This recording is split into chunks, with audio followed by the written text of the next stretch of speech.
Hi అండి. అందరూ ఎలా ఉన్నారు? బాగున్నారా? అందరూ బాగుండాలి, ఆరోగ్యంగా ఉండాలని కోరుకుంటున్నాను. మేము కూడా చాలా చాలా బాగున్నామండి. Welcome back to Bhavani Das blogs. మన ఛానల్ ఎవరైనా ఫస్ట్ టైం చూస్తున్నట్లయితే తప్పకుండా ఛానల్ని సబ్స్క్రైబ్ చేసుకోండి. అలాగే ఈ బ్లాగ్ మీకు నచ్చినట్లయితే లైక్ చేయండి, షేర్ చేయండి, కామెంట్ చేయండి.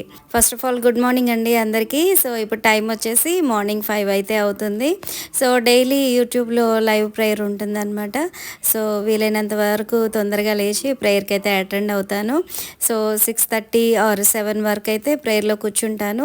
తర్వాత నా మార్నింగ్ రొటీన్ అయితే స్టార్ట్ అవుతుంది. ఇది వచ్చేసి నిన్నటి వ్లాగ్ కంటిన్యూషన్ అండి. సో నిన్న చెప్పాను కదా, ఈరోజు నేను ఓట్స్ తోటి దోశ ప్రిపేర్ చేసి చూపిస్తానని. సో ఆ ఓట్స్ దోశ ఎలా ప్రిపేర్ చేయాలి ఏంటి అనేది అయితే ప్రాసెస్ చూసేద్దామండి. ముందుగా నేను ఒక బౌల్లో 3 కప్పుల ఓట్స్ తీసుకున్నాను. తర్వాత ఒక 3/4 కప్పు బొంబాయి రవ్వ తీసుకున్నాను. అలాగే ఒక కప్పు వచ్చేసి బియ్యపిండి తీసుకున్నానండి. తర్వాత ఒక కప్పు వచ్చేసి పెరుగు తీసుకున్నాను. సో ఇవన్నీ కూడా చక్కగా వాటర్ వేసేసి బాగా మిక్స్ చేసుకోవాలండి. ఇది వచ్చేసి ఇన్స్టెంట్ ఓట్స్ దోశ అనమాట. ఇది కావాలంటే మీరు ముందు రోజు కూడా నానబెట్టి అది రుబ్బేసి మామూలుగా దోశ పిండి, ఇడ్లీ పిండి ఎలాగైతే ఫర్మెంట్ చేసుకుంటామో సో సేమ్ అలాగే చేసుకోవచ్చు. కాకపోతే ఇప్పుడు నేను వచ్చేసి ఇన్స్టెంట్ దోశ అయితే చేస్తున్నాను. సో ఇది ఇన్స్టెంట్ దోశ కాబట్టే ఇందులో నేను పెరుగైతే వేసానండి. మీరు ముందు రోజు చేసుకునేటట్టయితే పెరుగైతే వేయాల్సిన అవసరం లేదు. సో ఇప్పుడు ఇవన్నీ కూడా బాగా కలిసేలాగా వాటర్ వేసేసుకొని బాగా మిక్స్ చేసేసుకోవాలండి. సో ఇలా మిక్స్ చేసేసుకొని దగ్గర దగ్గర ఒక 1 నుంచి 1.5 అవర్ వరకు నానపెట్టుకోవాలి. సో మార్నింగ్ టైంలో ఎక్కువ టైం లేదు అని అనుకుంటే అట్లీస్ట్ ఒక హాఫ్ అన్ అవర్ నుంచి ఒక 45 మినిట్స్ వరకు నానితే సరిపోతుంది. సో ఇప్పుడు ఇదంతా కూడా బాగా కలిపేసి మూత పెట్టేసి పక్కన పెట్టేసుకుంటానండి. సో తర్వాత దీనికి చట్నీ అవన్నీ రెడీ చేసుకోవాలి కదా. సో అవన్నీ రెడీ చేసుకునే లోపు ఇదైతే చక్కగా నానిపోతుంది. సో ఇందులో పెరుగు ఎందుకు వేసానని మీకు డౌట్ రావచ్చండి. ఇది మనం ఇన్స్టెంట్గా చేసుకుంటున్నాం కాబట్టి కొద్దిగా పులుపుదనం అనేది రావాలి కదా పిండిలో. సో అందుకని నేను పెరుగు అయితే వేసాను. సో ఈ పెరుగు అలాగే బొంబాయి రవ్వ, బియ్యం పిండి ఇవన్నీ వేసాం కాబట్టి దోశ అనేది చక్కగా వస్తుంది. సో అలాగే ఈ దోశ వచ్చేసి నార్మల్ దోశల్లాగా క్రిస్పీగా అయితే రాదండి, చాలా సాఫ్ట్గా వస్తుంది. సో ఇప్పుడైతే నేను ఇవన్నీ కలిపేసి పక్కన పెట్టేసుకున్నాను కదా. తర్వాత ఒక కడాయిలో పచ్చిమిర్చి, పల్లీలు ఇవన్నీ వేసేసి బాగా ఫ్రై చేసేసుకుంటాను. సో ఈరోజు నేను పల్లీ చట్నీ అయితే చేస్తున్నానండి. ఇప్పుడు మామూలుగా అయితే ఇడ్లీ కానీ దోశ కానీ మనం రెగ్యులర్గా తినేవే కాబట్టి మన ఇంట్లో అంటే మన ఫ్యామిలీ మెంబర్స్ కూడా ఏంటంటే అవి చక్కగా తినేస్తారు. ఇలా ఓట్స్ వేసి దోశలు అవి చేస్తే వాళ్ళు కొద్దిగా తినడానికి ఇబ్బంది పడతారు కదా. అంటే ఆ స్మెల్ కానీ ఆ టేస్ట్ కానీ ఎలా ఉంటుందో ఏంటో అని చెప్పి ఇబ్బంది పడతారు. కాబట్టి వాళ్ళకి అలాంటి ఫీలింగ్ రాకుండా ఇలాగా చక్కగా రెగ్యులర్గా తినే పల్లీ చట్నీ అయితే రెడీ చేసేస్తున్నాను. సో ఈ పల్లీ చట్నీ అలాగే ఓట్స్ దోశ అనమాట ఈరోజు మా బ్రేక్ఫాస్ట్. అలాగే అందులోకి కారపొడి కూడా ఉందండి. సో కారపొడి అలాగే పల్లీ చట్నీ వేసేసి వాళ్ళకైతే టిఫిన్ చేసి ఇచ్చేస్తాను. సో ఇక్కడ చూసారు కదా, ఒక 1.5 అవర్ అయితే చక్కగా నానిపోయినాయండి. ఇవి మునిగే వరకు మనం కొద్దిగా వాటర్ వేసేసుకొని మిక్స్ చేసుకున్నాం కాబట్టి అది చక్కగా నానిపోయి పొంగినట్టుగా అయింది. సో ఇదంతా కూడా మిక్సీ జార్లో వేసేసుకొని చక్కగా దోశ పిండి ఎలాగైతే రుబ్బుకుంటామో అలాగా రుబ్బేసుకోవాలి.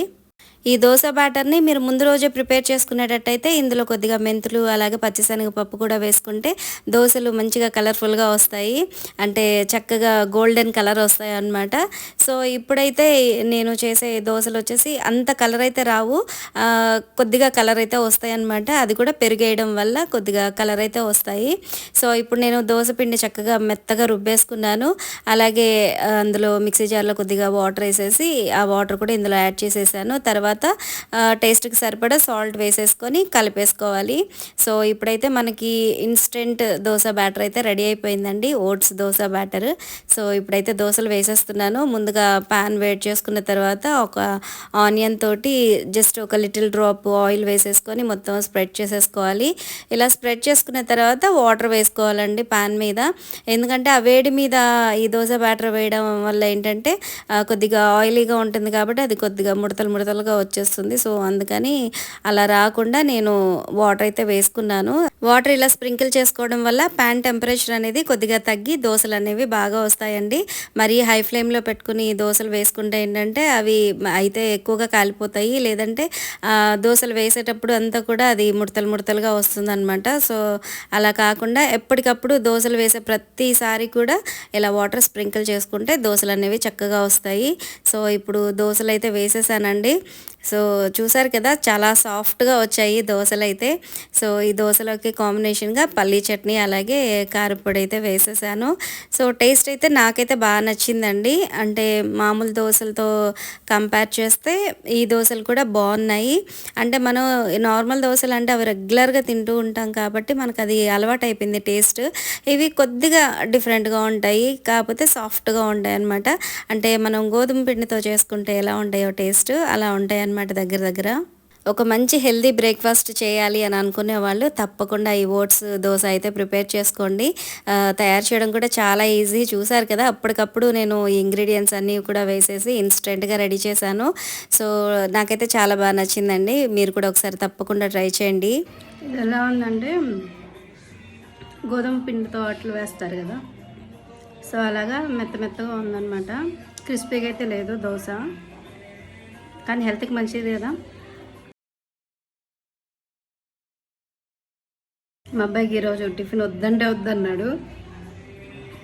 కాకపోతే ఇంకా అలా వదిలేసామనుకుంటే టిఫిన్ చేయకుండా వెళ్ళిపోతాడు స్కూల్కి. ఇంకా అందుకని నేనే తినిపించేసాను. అంటే వెజ్ ఏదైనా ఉందనుకోండి, తనకి ఇష్టం లేని కర్రీ ఏదైనా వెజ్ ఏదైనా చేస్తే కూడా వద్దు అంటాడు. సో అలాంటప్పుడు మనం తినిపించేసామనుకోండి తినేస్తాడు అనమాట. సో అలాగే ఈరోజు మార్నింగ్ తనకి దోశలు అయితే తినిపించేసాను, తినేసి వెళ్ళిపోయాడు స్కూల్కి. ఇంకా నేనైతే బ్రేక్ఫాస్ట్ చేస్తున్నాను. ఓట్స్ దోశ బాగుంది. కాకపోతే ఒక విషయం ఏంటంటే, ఈ మామూలుగా మనం రెగ్యులర్గా తినే దోశలు అలా తినే వాళ్ళకి మాత్రం టేస్ట్ కొంచెం ఇదిగా ఉంటుంది, కానీ మరి బ్యాడ్గా అయితే ఏం లేదు, బాగుంది. ఎందుకంటే పల్లీ చట్నీ చేశాను, కారప్పుడు ఉంది, సో టేస్టీగా ఉంది, బాగుంది. ఓట్స్ దోశ చేశాను ఈరోజు బ్రేక్ఫాస్ట్. మీరేం చేశారో నాకైతే తప్పకుండా కామెంట్ చేయండి. నేనైతే నా టిఫిన్ ఎంజాయ్ చేస్తాను. బాయ్. నా బ్రేక్ఫాస్ట్ అయిపోయింది, అలాగే ఇంట్లో పని అంతా కంప్లీట్ అయిపోయిందండి. ఇక స్టిచ్చింగ్కి వచ్చేసాను. సో ఇది వచ్చేసి డ్రెస్ మెటీరియల్ అండి. మా సిస్టర్ ఒకరు ఇచ్చారు డ్రెస్ స్టిచ్ చేయమని చెప్పి. ఈ మంత్ తనది బర్త్డే ఉందన్నమాట. సో అక్క అర్జెంటుగా కుట్టివ్వాలి అని చెప్పానంటే సరే స్టిచ్ చేస్తానులే అని చెప్పి తీసుకున్నాను. ఇది వచ్చేసి ఆర్గంజా క్లాత్ అండి. ఆర్గంజాలో ప్యూర్ ఆర్గంజా అనమాట.